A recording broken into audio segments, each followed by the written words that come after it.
lalaki yung nasa kustodiya ngayon ng Cotabato City Police Office. Ayon kay City Director Police Colonel G.Bin Bongcayaw, rumisponde ang mga pulis sa nangyaring putukan sa lugar.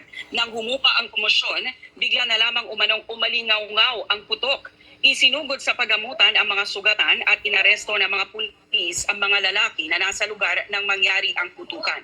8 sa mga naaresto ay mula sa loob ng isang establishmento, partikular sa may nagbibenta ng ukay-ukay. Sa lugar na yan, yung lugar na yan. Ang nangyari, may promotion na nangyari. Nag-responde yung kapulisan natin. Pag-responde ng kapulisan natin, napasipa yung kumusyon. Nung napasipa yung kumusyon, nagsi-alisan na yung mga tao. No? Naiwan yung pulis natin. Nung naiwan yung pulis natin, pati mo hindi yung pumutok. Ilang putok naman, sir? Biglang pumutok. Morolis mga 5 o 5 putok. Mga ganun.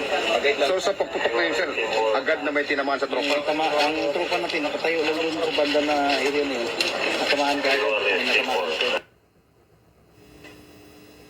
Ngayon, inaalam pa ng otoridad, Chef, kung ano ang ginagawa ng 47 mga lalaki sa lugar nung mangyari ang putukan. Samantala, andito tayo ngayon sa labas ng gusali ng Cotabato City Hall kung saan kasalukuyan pang isinasagawa ang releasing ng Precinct Certified Voters List at Election Day Certified Voters List. Makikita nyo sa aking likuran, nakapila or nandito yung mga kinatawan mula sa PNP dahil napag-alaman natin mula sa election officer ng Cotabato City, si Attorney Dindo Maglasang, ilang barangay sa Cotabato City ang magsisilbing electoral board, yung magsisilbing pulis, yung magsisilbing electoral board. So inaalam pa natin yung kabuang bilang ng mga presinto na pulis ang magsisilbing EB.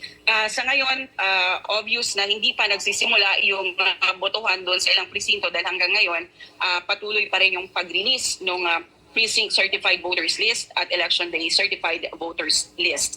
Yan muna yung latest mula dito